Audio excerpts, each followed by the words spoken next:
nos visitan. Y les voy a dar la palabra entonces a Hernán Angelini, de INTA Balcarce, que nos va a hablar de la expansión del riego en el sudeste bonaerense, su relación con el suelo, la calidad de agua y las pendientes. Bueno, muchas gracias. Buenos días. Bueno, como comentaba, voy a presentar un trabajo sobre la expansión del riego, la relación con el agua, la calidad del agua, los suelos y las pendientes. El objetivo de este trabajo es caracterizar la producción agropecuaria con riego suplementario en el sudeste bonaerense. Caracterizar aspectos como la superficie para dimensionar el área que se está regando, en qué suelos se desarrolla, en qué pendientes y con qué calidad de agua. Bien, como antecedentes, en 2016 se presenta este trabajo en el tercer encuentro de investigadores en formación en recursos hídricos, realizado por Barrio Nuevo y colaboradores que hoy nos acompañan, donde se identifican 2.300 círculos de riego en la provincia de Buenos Aires en 3 grupos: al norte, sudeste, sudoeste y un desarrollo en Carmen de Patagones sobre el río Negro. En el análisis temporal identifican una evolución exponencial, alcanzando en 2015 las 147.000 hectáreas. El área de estudio de este trabajo comprende 6 partidos del sudeste, que son parte del área de influencia de esta experimental y cubren una superficie aproximada de 2 millones de hectáreas, de las cuales el 67% tiene aptitud agrícola de acuerdo con la capacidad de uso de los suelos. Para digitalizar los círculos de riego en esta zona, generamos una grilla sobre la cual, por ejemplo, en una celda, sobre una imagen Landsat 8 de febrero de 2017, digitalizamos los puntos sobre los círculos de riego, anotamos la distancia al borde y a través de un procedimiento informático se genera el polígono para calcular la superficie. El resultado de esa digitalización reporta 1.127 círculos de riego y suma una superficie de 66.542 hectáreas, donde el 41% tiene menos de 50 hectáreas, el 43% tiene entre 50 y 100 hectáreas y el 16% tiene más de 100 hectáreas. Desde el punto de vista administrativo, esta es la distribución por partido, donde vemos que Lobería y Balcarce están acumulando casi el 60% del área identificada. En relación al trabajo anterior, antecedente, se observa la misma evolución por partido y se detecta un incremento de 19.200 hectáreas. Bien, el cultivo de la papa es un cultivo de referencia en esta zona que se realiza con riego complementario. En el sitio web de la Federación Nacional de Productores de Papa, ahí en la sección de informes técnicos, hay un relevamiento del área sembrada en el sudeste de la provincia de Buenos Aires, donde se puede identificar, digamos, para las distintas campañas, la superficie por partido y un mapa con los partidos donde están las parcelas donde se desarrolla el cultivo de papa. Entonces, para el partido de Balcarce, por ejemplo, podemos identificar cuáles son las parcelas que tienen el cultivo de papa, y si superponemos los círculos de riego, podemos identificar dentro de toda el área identificada para el cultivo de papa, cuál se está realizando bajo el riego por pivot central. Entonces, con ese análisis tenemos que en el área de estudio, en total, se identifican casi 86.000 hectáreas de bajo riego, donde el 14% corresponde a papa, a cultivos de papa en riego por pivot, un 23% corresponde a papa en otros sistemas de riego y un 63% corresponde a otros cultivos en riego por pivot central. Bien, en relación a sobre qué tipo de suelo se desarrolla. Para este análisis se utiliza la información disponible de las cartas de suelo de la provincia de Buenos Aires a escala 1 en 50.000, donde en esta figura vemos en diferentes colores las series principales en las unidades de mapeo. En este caso son las series Mar del Plata, Balcarce, Tandil, Azul, Semillero Buc y Necochea. Y en este gráfico podemos ver los horizontes de la descripción típica de estas series, donde, como ustedes pueden ver, son suelos profundos, excepto en el caso de Balcarce y Azul, que están presentando tosca dentro del metro de profundidad. Bueno, al superponer los círculos de riego sobre esta zona, se calcula la superficie sobre cada una de estas series. Entonces la describimos de manera individual. La serie Mar del Plata, que es un suelo profundo, bien drenado, un horizonte A franco, a un B franco arcilloso, se encuentra un 36% del área de los círculos de riego sobre esta serie. La serie Balcarce también, como Mar del Plata, franco, el horizonte A, franco arcilloso el B, pero, como comentábamos recién, en la descripción típica de la serie, presenta tosca a los 70 centímetros. Hay un 7% del área identificada sobre esta serie. La serie Tandil, más arcilloso que los anteriores, un horizonte A franco arcilloso, un B arcilloso, se identifica un 17% del área de los círculos de riego sobre esta serie. La serie Azul, como en el caso de Tandil, franco arcilloso el horizonte A, arcilloso el B, se identifican un 8% sobre esta serie, y vemos que también presenta tosca dentro del metro de profundidad a los 88 centímetros, de acuerdo con la descripción típica del perfil. De acuerdo con la descripción del perfil típico, perdón. La serie Semillero Buc, franco en el horizonte superficial, franco arcilloso el horizonte A, arcilloso el B, se identifica un 10% del área digitalizada sobre esta serie. Y sobre la serie Necochea, principalmente ubicada en la zona costera, bien, en el horizonte A y el B, es un franco arcillo arenoso, donde también se identifica un 10% del área digitalizada sobre esta serie. En resumen, se puede comentar que las 4 primeras series que reportan casi el 73% del área identificada corresponden a argidoles típicos, y un 15% sobre la serie Azul y Balcarce, que son las series que presentan tosca dentro del metro de profundidad. En relación a las pendientes, bien, podemos comentar que en este proyecto espacial se montó un instrumento sobre un transbordador espacial que relevó la superficie terrestre y generó una capa que es conocida como el SRTM de 90 metros, que está disponible en internet y que descargamos para tener la información de alturas del área de estudio, y que en esta imagen se puede ver, digamos, en colores claros, digamos, las zonas más altas, y en colores oscuros las zonas más bajas, en metros sobre el nivel del mar. Y a partir de esta información se calcula la pendiente.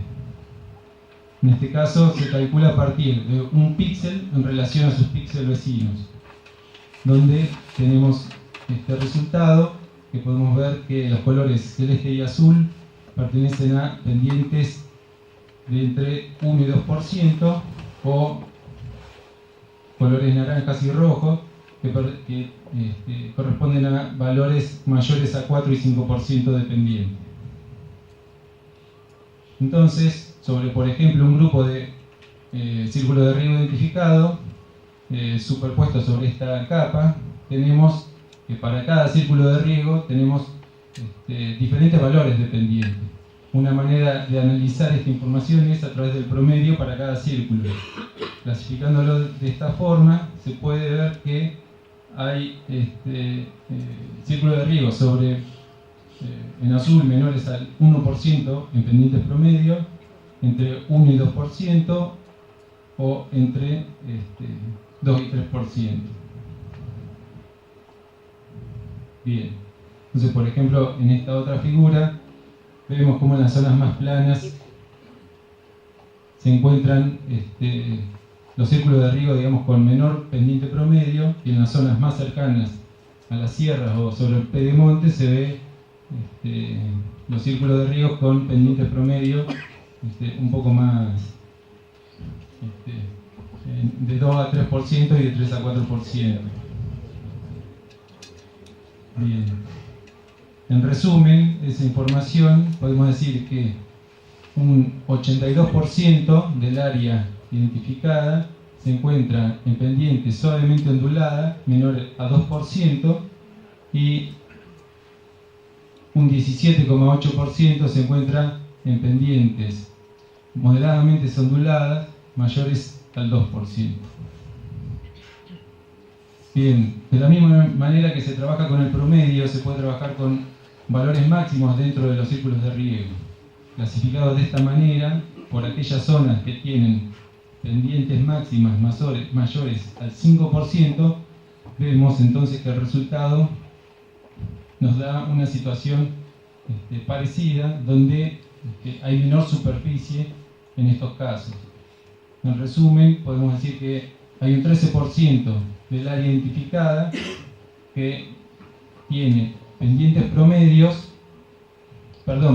máximas mayores al 5%. Bien, y en relación a la calidad del agua,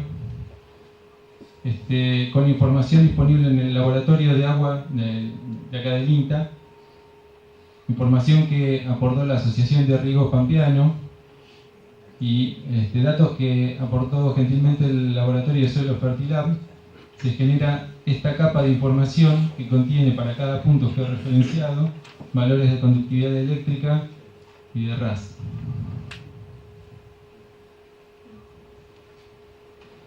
En este caso, la conductividad eléctrica, podemos observar que los valores menores se encuentran más sobre el interior de la provincia, y los valores mayores se encuentran más sobre la zona costera. Y hay una zona intermedia con una mayor variabilidad de estos patrones. Una manera de observar esta información es a través de promediarla, a través de una interpolación, donde se pueden generar esta zonificación. Y si superponemos los círculos de riegos sobre esta capa, podríamos estimar que hay un 27% en las zonas de menor conductividad eléctrica, un 45% en las zonas medias y un 19% en las zonas de mayor conductividad eléctrica. Ese 9% que queda son círculos de riego que están en zonas donde por ahí no hay suficientes datos, ¿no? Y en el caso del RAS también se ve un patrón similar, y se observa también por ahí una mayor variabilidad en la zona intermedia. La interpolación en este caso estaría reportando que hay un 13% de los círculos de riego en valores inferiores a 7, un 64% en valores medios y un 15% sobre valores mayores a 3. Bien. Modo de resumen para ir finalizando. Bueno, la superficie identificada bajo riego es de casi 86.000 hectáreas en estos 6 partidos. Se estarían regando diferentes suelos, donde el 73% corresponde a alquidoles típicos y un 15% sobre las series azul y balcarce, que estarían presentando tosca dentro del metro de profundidad. En la zona identificada las pendientes promedios son menores a un 5% y hay un 13% de círculos de riegos con pendientes máximas mayores a 5%. Bueno, en relación a la calidad de agua, que es un tema de la próxima conferencia, un 45% de los círculos de riego se encuentra en valores de conductividad eléctrica entre 1 y 1,3 y un 64% de los círculos de riego se encuentra en valores de RAS entre 7 y 13. Bien, eso es todo. Bueno, muchas gracias, Hernán, por tu tiempo, y vamos a dar lugar entonces al doctor José Luis Costa para hablar de nuevos estándares de calidad de agua para riego.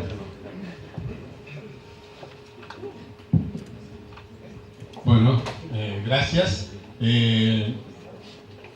ver cómo va esto. Se me tengo que poner derecho. Bueno, vamos a hablar sobre este tema en el marco de esta reunión, donde incorporamos el tema de cambio climático.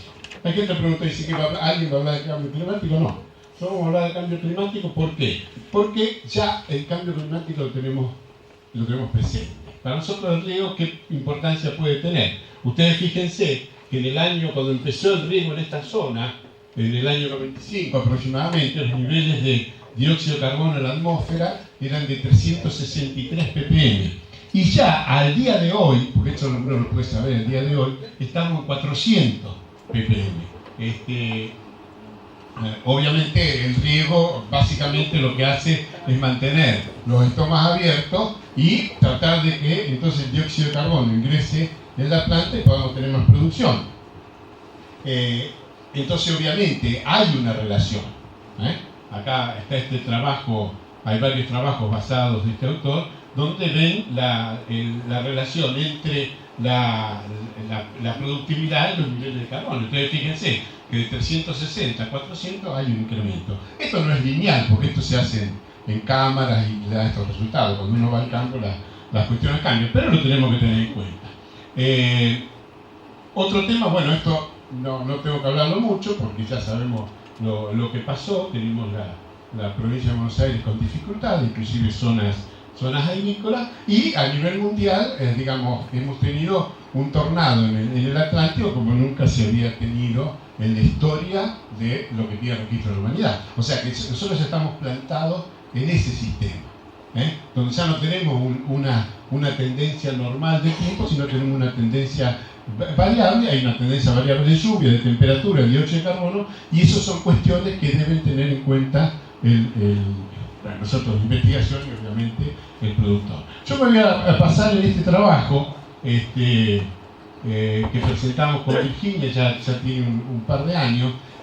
Hago la salvedad de poner la publicación, primero para nosotros es un orgullo que una revista de este prestigio nos publique, pero por otra parte, como hay mucha gente que dice, ustedes se dedican nada más a escribir paper. No, nosotros escribimos paper por una razón. Primero porque como estamos en INTA, estamos comprometidos con la realidad del productor, y además porque esta es la única forma de verificar que lo que vos estás diciendo, por lo menos lo hayan leído 3 o 4 investigadores a nivel internacional y digan, no, esta gente está diciendo cosas interesantes, o por lo menos no está. Bueno, en esto lo que hicimos es la evaluación de calidad de agua de riego bajo la combinación de riego y agua de lluvia, que este es un tema internacionalmente no muy desarrollado. El riego complementario combina estas dos cosas, y este es el principal problema que nosotros tenemos referido a la calidad de agua. Nosotros antes teníamos un estándar que lo hicimos ya por el año 98 del INTA, donde se clasificaba en este sentido, y en este sentido la conductividad eléctrica.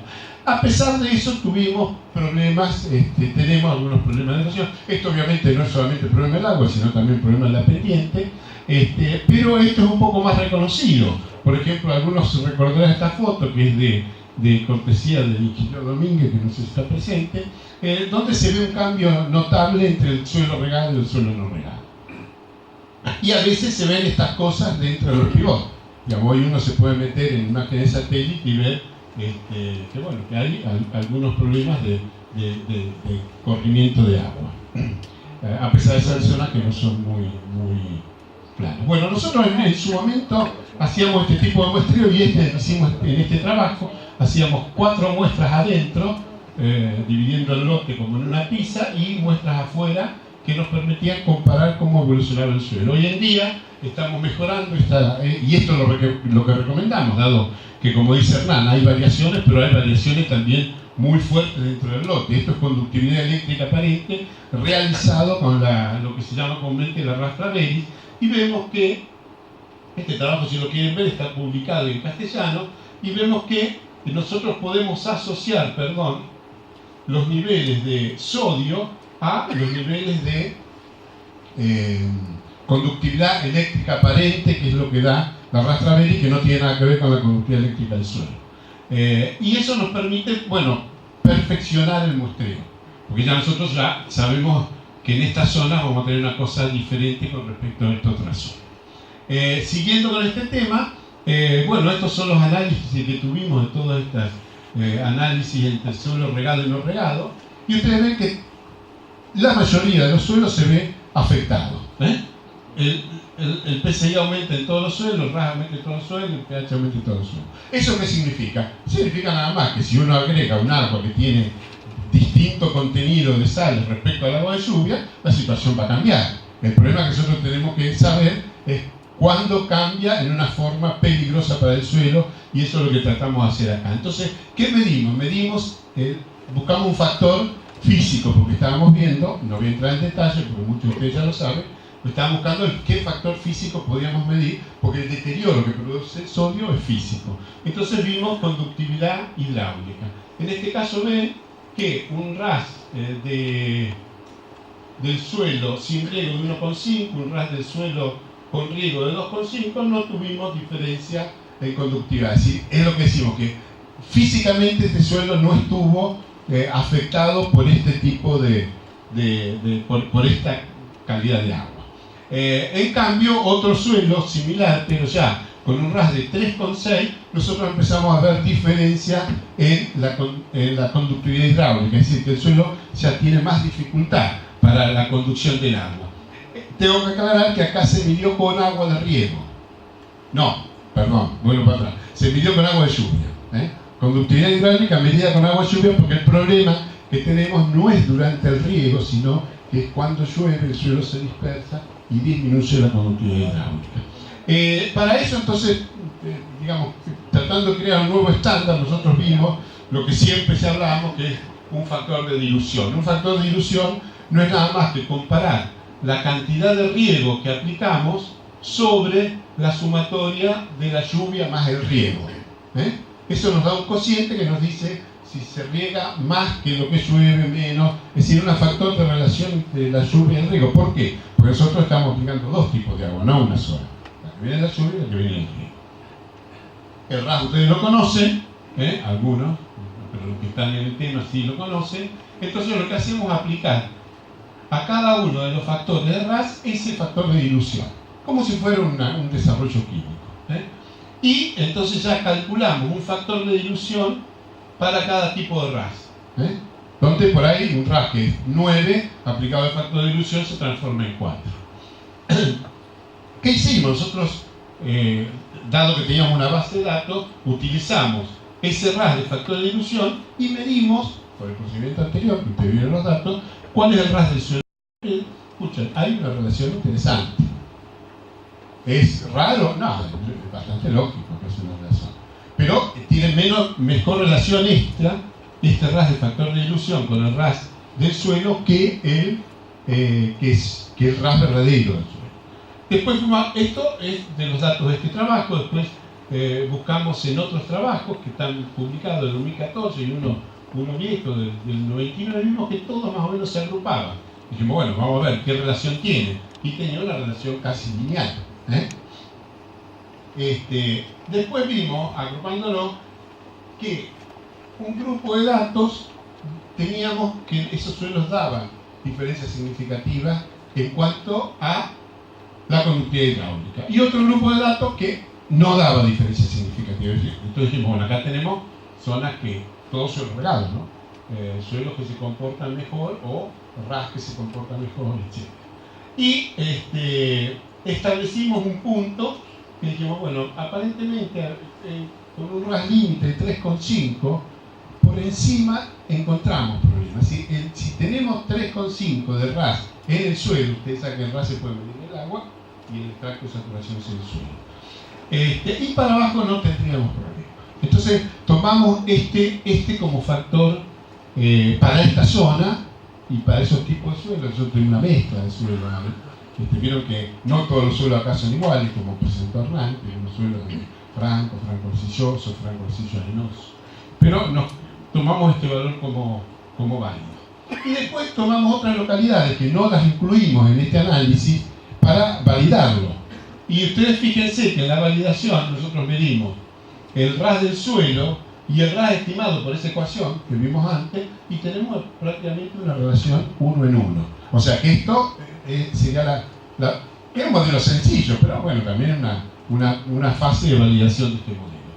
Entonces, con el factor de dilución, nosotros podemos, si hacemos un poco de álgebra, podemos calcular el factor de dilución directamente del valor del ras de agua y del ras del suelo. Si ahí al ras del suelo incluimos el 3,5, que es el límite, estos son cuentas, no se asusten, pero este es el procedimiento de cálculo que hicimos, llegamos a que el factor de dilución para este límite es igual a 17,7 sobre el ras al cuadrado.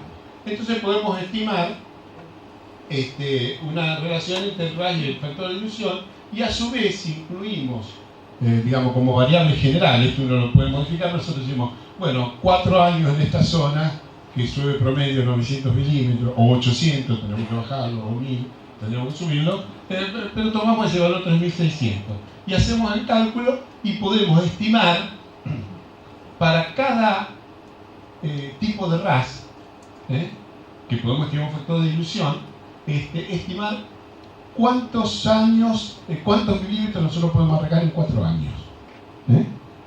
Esto, porque esto no, es interesante desde el punto de vista que no nos dice esta agua mala, esta agua es buena. No, esta agua se puede usar en estas condiciones, con este tipo de manejo.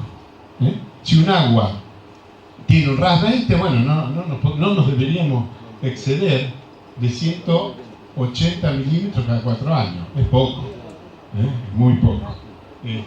Pero, que eso, agua de ras 15, tendríamos que regar 330 milímetros cada 4 años.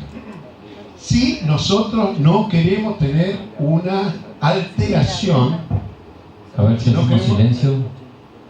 Si no queremos una alteración de las condiciones físicas del suelo. Obviamente, así como desarrollamos este cálculo, podemos hacerlo a la inversa. Porque uno me puede decir, no, mira, José Luis, yo con que no me pase de 5 me quedo tranquilo. Bueno, hacemos todo el cálculo al revés. Bueno, si vos no querés pasarte de 5, tendrías que regar, acá no lo tengo hecho, pero tendrías que regar X cantidad. Y si vos regás X cantidad, te va a mantener en 5, y si yo quiero bajar eso por alguna razón, se puede hacer la estimación de cuánto yeso podría agregar para bajar este nivel. Bueno, 5 minutos, muy bien. Sobre la base de datos que mostró Hernán, nosotros transformamos el ras, disminuimos la base de datos, tomamos nada más que los mayores de 6, vemos que tenemos una distribución bien log normal, y sobre la misma base podemos decir, bueno, que hay zonas donde el riego no debería tener muchas limitaciones, hay una zona intermedia con una gran variabilidad que por lo menos hay que analizar caso por caso, y hay una zona acá donde es más riesgosa para, es decir, que uno, como el agua tiene mucho sodio, bastante lógico, tendría que aplicar menos agua para que el suelo no se cargue de sodio, y darle un poco de tiempo al agua de lluvia para que pueda ir lavando ese sodio. No voy a entrar en este tema, pero es factible que ese sodio se lave con agua de lluvia. Para terminar, también tenemos otro trabajo realizado, más que nada viendo el tema del yeso, que es lo que les decía recién. Nosotros aplicamos yeso en un establecimiento, se disqueó porque el yeso hay que incorporarlo, Entonces hicimos estos tratamientos. La siembra directa sin modificar, una labranza sin yeso, porque necesitábamos una comparación, y dos con 2 niveles de yeso. Y ustedes ven que, bueno, obviamente la aplicación del yeso disminuye, pero acá también la labranza produjo una disminución. Todavía no estamos muy seguros por qué, pero tenemos algunas ideas. Al medir la conductividad hidráulica, o sea, en este caso medimos infiltración, porque lo hicimos más a nivel de campo. Las parcelas que usamos acá son parcelas grandes de más de una hectárea, que las analizamos con monitor de rendimiento. Y ven ustedes que la menor infiltración se produce acá, y acá, bueno, esto es por consolidación del suelo. A floración tenemos una medida, porque el suelo que hoy está dado, y la otra a cosecha. Y lo que más nos llamó la atención, que bueno, tuvimos un diferencial de rendimiento entre la siembra directa y todo lo labrado. Esto era girasol. Y no vimos un efecto directo del yeso sobre el rendimiento. Sí lo vimos obviamente sobre el suelo, porque donde agregamos yeso había más ras. Conclusiones, ustedes saben, el riego suplementario con aguas bicarbonatadas sódicas siempre produce un cambio en la estructura química del suelo. El efecto del RAS se da, pero cuando el RAS del suelo, que más o menos coincide con un PCI cercano, porque a este valor también un PCI de 3,6, 3,7, y el valor de dilución nos permite manejarnos, es decir, pensar no en clasificar agua buena, agua mala, sino decir, bueno, esta agua necesita de este manejo.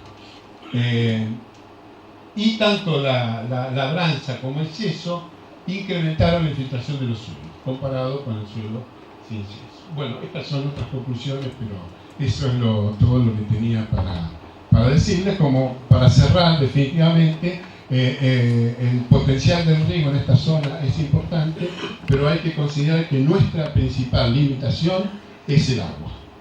Nosotros tenemos un agua excelente para tomar, para cocinar gustosa, tiene sodio, pero desde el punto de vista del riego no es lo mejor.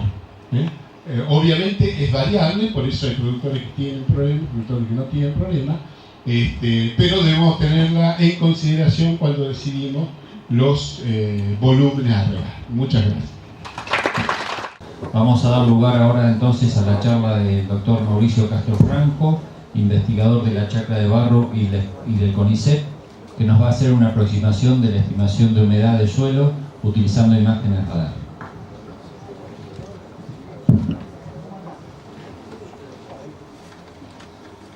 Bueno, buen día para todos. A mí me correspondió dar la charla sobre nuestra experiencia con respecto a cómo determinar la variabilidad espacio-temporal de la humedad del suelo utilizando imágenes radar. Tenemos una breve experiencia al respecto, pero bueno, tenemos algunos datos para mostrar que pueden llegar a ser interesantes. El motivo por el cual nosotros estamos estudiando este tema es por dos problemas comunes que están relacionados con el tema de riego. Uno está relacionado con el tema de la variabilidad espacial de los suelos dentro de los lotes agrícolas. Es decir, la experiencia nuestra nos ha dicho que la mayoría de los lotes donde hemos trabajado presenta una gran variabilidad de estos tipos de suelo. Esta infografía lo que trata de decir es perfiles de suelo que se pueden llegar a encontrar en un lote. Estos son lotes de acá del sudeste, y como ustedes se pueden dar cuenta, se pueden llegar a encontrar muchos tipos de suelo dentro de un lote. Y obviamente, si se quiere ser eficiente con cualquier práctica de manejo, si no se tiene en cuenta esta variabilidad, sencillamente va a ser imposible, ¿no? El otro problema que estamos abordando está relacionado con la forma en que estamos capturando la información para tomar decisiones. Nosotros generalmente se están utilizando sondas de todo tipo de tecnología, con todo tipo de herramientas. Sin embargo, si ustedes se dan cuenta en esta fotografía, la tecnología que están utilizando únicamente toma un punto en el espacio, ¿no? Si tenemos en cuenta que hay una gran variabilidad de suelos, obviamente por más tecnología y más preciso que sea el equipo, la representatividad de esta medida no va a ser la que se requiere para tomar una buena decisión. Bien, entonces, ¿cuál es la alternativa? La alternativa que nosotros hemos visto es empezar a trabajar con sensores remotos, ¿no? Sensores remotos poco a poco ha venido avanzando mucha tecnología, hoy en día tenemos disponibilidad de muchos tipos de imágenes, pero normalmente cuando se habla de sensores remotos por ahí se suele pensar que solo se trabaja sobre una fracción del espectro, que es la fracción del visible, del infrarrojo e incluso del térmico. Nosotros en este caso estamos trabajando en otra fracción del espectro, que es la fracción del microondas. Específicamente estamos trabajando con todo lo que tiene que ver con radar. ¿Por qué radar? Porque radar es altamente susceptible a todo lo que son propiedades dieléctricas y a propiedades geométricas, es decir, es muy susceptible a lo que vendría a ser humedad del suelo, en este caso humedad del cultivo, y todo lo que sean cambios en la biomasa vegetal en caso de que esté cuidado. Bien, entonces la tecnología precisamente que estamos trabajando, el radar SAR, es una tecnología que hoy tiene 4 ventajas puntuales. La primera ventaja es, en esta fotografía ustedes pueden ver, es una imagen de un volcán en erupción. Si tomamos la imagen satelital óptica sobre el visible y el infrarrojo, como ustedes se pueden dar cuenta, captura obviamente la emisión de gases, mientras que la que capturó con la imagen satelital RAR en el mismo momento, como ustedes pueden ver, funciona, o sea, captura la información y prácticamente traspasa toda esa emisión de gases. Entonces, la primera ventaja de radar SAR es que funciona bajo cualquier condición meteorológica, tanto de nubosidad como de precipitación. La segunda ventaja de radar SAR es que es un sensor activo, es decir, emite sus propias ondas electromagnéticas, por lo tanto puede funcionar tanto de día como de noche. Eso es otra diferencia con las otras imágenes satelitales. La tercera ventaja es que radar SAR está disponible ahora cada 12 días, pero en realidad en este momento está disponible cada 6 días. Es decir, nosotros cada 6 días podemos disponer de una imagen de absolutamente todo el planeta con este tipo de tecnología. Y la tercera ventaja es como la que ya mencioné. Radar es sensible a lo que es humedad, ya sea del cultivo o del suelo, y biomasa, y a los cambios geométricos, es decir, a la rugosidad. Bueno, si de acuerdo con eso, ¿para qué puede llegar a servir radar SAR como uso agrícola? Puede llegar para estos 3 tipos de casos. Radar SAR es muy eficiente para hacer clasificación de tipo de cultivos y estudios de uso del suelo. También es muy eficiente, obviamente, para capturar parámetros biofísicos del cultivo y humedad del suelo, que es en este caso lo que estamos trabajando. Ahora, radar SAR puede utilizar 3 bandas dentro de acuerdo a la parte del espectro que trabaje. Puede trabajar la banda X, la banda X, que tiene, digamos, una moderada capacidad de penetración, la banda C, que ya es penetra un poco más lo que es la vegetación del suelo, y la banda L, que tiene alta capacidad de penetración. Nosotros específicamente estábamos trabajando con la banda C, que si no hubiera cobertura sobre el suelo, tendría la capacidad de capturar la humedad cada 6 días durante el funcionamiento del satélite a aproximadamente, en teoría, 10 centímetros de profundidad. Bien, ¿cómo se mide o qué unidad es la que captura el radar? Se llama retrodispersión. ¿Qué quiere decir retrodispersión? El satélite tiene una parte que emite las ondas electromagnéticas y otros sensores que capturan qué tanto de esas ondas electromagnéticas que se enviaron rebotan hacia el satélite.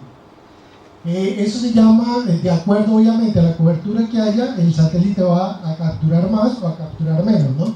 Y esos cambios dependen del tipo de imagen o de satélite que estemos utilizando, ya sea que tenga una frecuencia X, C o L, la que les acabo de explicar, o un diferente tipo de polarización o un ángulo de incidencia. Obviamente, la unidad en que va a medir eso va de acuerdo a la intensidad con que esa radiación vuelve al satélite. Si tenemos suelo seco, por lo general los valores de retrodispersión pueden llegar a ser bajos, mientras que si es húmedo pueden llegar a ser altos.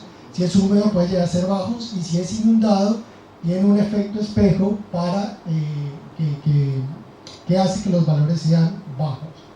¿Esto qué quiere decir? Quiere decir que si yo utilizo una imagen radar SAR para, por ejemplo, cuantificar en este momento cuánto es el área inundada, sería la mejor manera de hacerlo incluso lo estamos haciendo porque la imagen ya quedó disponible anoche, así que ya podemos llegar a determinar de una manera fácil y rápida qué es lo que está inundado y qué no. Bien, ¿cómo entrega la imagen? La imagen la entrega de acuerdo a una polarización, y esa polarización significa cómo envía las ondas electromagnéticas. Las puede enviar de dos formas, las puede enviar horizontal o vertical. Si las envía horizontal, puede también recibirlas horizontal o lo mismo sucede con vertical, pero también tiene la capacidad de enviarlas horizontal y recibirla vertical. ¿Por qué recibirla de una forma y enviarla de una forma y recibirla de otra? Por ejemplo, si nosotros queremos hacer una clasificación de cultivos, obviamente que la onda horizontal, al tener diferencias de altura y de biomasa, va a capturar más fácilmente esos cambios en esa biomasa, y por lo tanto nos va a facilitar la interpretación de la imagen. ¿Qué producto es el que entrega entonces RadarSat? Esto es un pivot de riego, en este caso es el establecimiento del Palomar. Nos entrega dos bandas, por decirlo así, una banda que es la BH y otra banda que es la BB, vertical horizontal, vertical vertical. Pueden, como ustedes se dan cuenta, llegar a tener patrones espaciales más o menos similares, pero los valores de retrodispersión pueden llegar a ser diferentes. Nosotros acá lo que quiero mostrar es, miren, este es un índice verde tomado con una imagen satelital común y corriente. Entonces fíjense casi en fechas parecidas, RadarSat está capturando un tipo de patrón espacial relacionado con humedad y biomasa, mientras que lo que es el famoso índice verde está capturando es la variabilidad en el contenido de clorofila exclusivamente, ¿no? Bien. Ahora, ¿cómo se debe analizar una imagen RadarSat o cuál es la manera correcta de hacerlo? Primero, nosotros tenemos una imagen cada 12 días o cada 10 días. Entonces, por lo general, lo que se hace es hacer una secuencia temporal de cómo va evolucionando la respuesta de la retrodispersión en el tiempo. Acá, por ejemplo, arranqué en el 5 de noviembre del 2016 en un pedazo de pivot, en una parte, y fuimos haciéndole seguimiento hasta marzo. ¿Qué se obtiene a partir de todo ese seguimiento temporal? Estas dos últimas de acá abajo imágenes son las más valiosas para capturar con RadarSat. Primero, el valor medio de retrodispersión en el tiempo, es decir, si definitivamente es una zona que va a tener altos valores o bajos valores. Y la segunda imagen es el coeficiente de variación, es decir, qué tan estable es una zona con respecto a la humedad con respecto a otras zonas menos inestables, es decir, la media del valor de retrodispersión en el tiempo y el coeficiente de variación. Quisimos hacer para esta presentación un caso aplicado, estudiando un poco lo que es unos datos que nos han pasado del establecimiento del Palomar, donde hemos venido haciendo seguimiento con RadarSat. Para contextualizar un poco, ese es el conjunto de pivots que entramos a analizar. Tenemos dos fuentes de propiedades de sitio. En este lado tenemos acá la elevación, donde la parte roja vendría a ser la parte alta, la parte azul la parte baja, y al lado tenemos el mapa de lo que es Tosca. Tosca, la parte amarilla, el lado Tosca somera, la parte azul, la Tosca sería suelo profundo, no sería otro tipo de suelo. Bien, esa es la secuencia de cultivos, los cultivos que tenían en ese momento los pivots, y lo que nosotros hicimos fue analizar estos 4 pivots, que eran los 4 pivots que tenían maíz. Y como dato curioso, lo que nosotros estamos señalando ahí es dónde queda la sonda que está midiendo la humedad del suelo, y obviamente ustedes vean, a partir de lo que da esa sonda es que se toman las decisiones para hacer el manejo de riego, ¿no? Entonces la sonda queda a un punto y a partir de ese se toma la decisión de riego de los 4 pivots. Bueno, ¿y qué quisimos analizar acá? Tres cosas. Primero, cómo es la dinámica espacio-temporal de la retrodispersión. Segundo, cuál es la relación entre lo que da es Tosca, propiedades de cultivo, y la retrodispersión. Y tercero, cuál es la relación de la retrodispersión con respecto a lo que dice la sonda, o sea, lo que está estimando la sonda. Bien, esto que ustedes ven acá son las fechas en que se tomaron las imágenes. Estas son las bandas de RadarSat, y lo que ustedes, más o menos lo que empezamos a identificar es que estas curvas ya estas curvas fueron las curvas que estaban registradas como que íbamos a esperar a que se dieran en cuanto a maíz.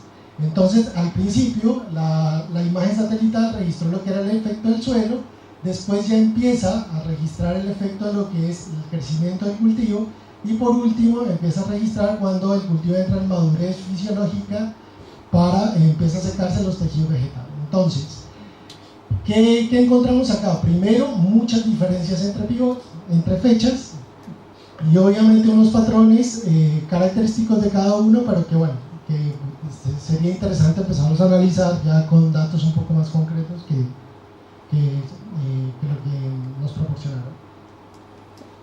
Bien, aquí ¿qué quisimos establecer? Nosotros, lo que ustedes ven acá es un cuadro de importancia, es decir, nosotros establecimos qué tan importante era para la variabilidad o para la media de la retrodispersión, qué tan importante era la elevación, la tosca y un índice topográfico de humedad.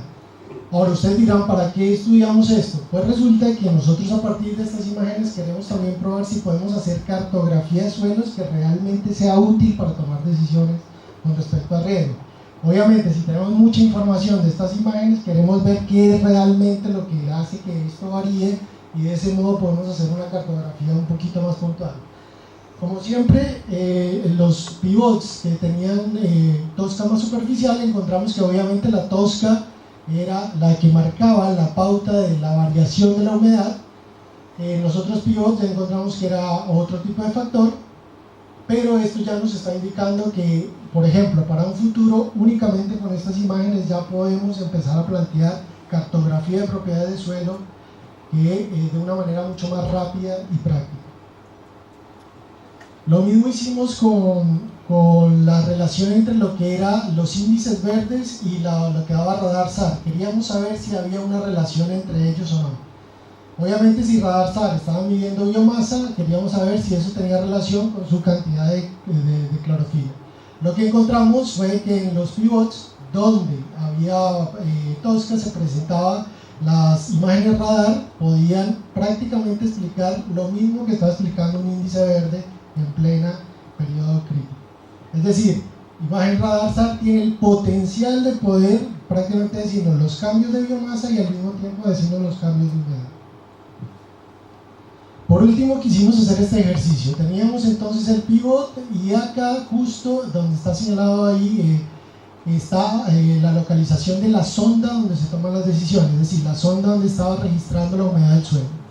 ¿Qué fue lo que hicimos? Tomamos los datos de la sonda en todas las fechas, y alrededor de esa sonda creamos un área donde empezamos a estudiar qué pasaba con radar SAR en ese punto, ¿no? Primero, ¿qué nos encontramos? Lo que ustedes ven aquí es la variabilidad de lo que es el pivote en general y la variabilidad de lo que estaba tomando la sonda. Es decir, la sonda prácticamente en muy pocos casos podría decirse que estaba tomando algo representativo del pivote. Sencillamente estaba en algunos casos más, en algunos casos menos, pero lo que estamos empezando a notar es que la sonda prácticamente de lo que se relacionado con humedad prácticamente está tomando muy poco. Y a partir de ese dato empezamos a decir, bueno, listo, si nosotros tenemos la radar SAR, ¿cómo se relaciona radar SAR con los datos que daba el pivot en las diferentes fechas? Y esto prácticamente fue una sorpresa, porque prácticamente el coeficiente de retrodispersión ya estaba registrado de que tenía mucha relación directa con humedad volumétrica, y cuando nosotros prácticamente traímos todos los datos de la sonda y empezamos a relacionarlos con radar SAR, nos encontramos que esa relación también se encontraba. ¿Qué quiere decir esto? Quiere decir que nosotros tenemos todo el potencial para empezar a generar modelos que nos permitan determinar la humedad, el agua disponible en milímetros en cada una de las fechas en que toma el radar. Lo que pasa es que esto puede variar por muchas circunstancias, entre esas la variabilidad del suelo, es decir, los parámetros de estos modelos van a variar de acuerdo al tipo de suelo. Acá fue exclusivamente el punto donde estaba la sonda, pero nosotros hipotetizamos que si estudiamos mucho más la variabilidad del suelo, nosotros podemos sacar lo que llaman modelos semiempíricos y poder a través de esas imágenes prácticamente conocer la variabilidad del agua disponible en todo. Bueno, estamos trabajando con el grupo de geomática agrícola de la estación de Barro, que nos van a ayudar a procesar toda esta información y bueno, pues,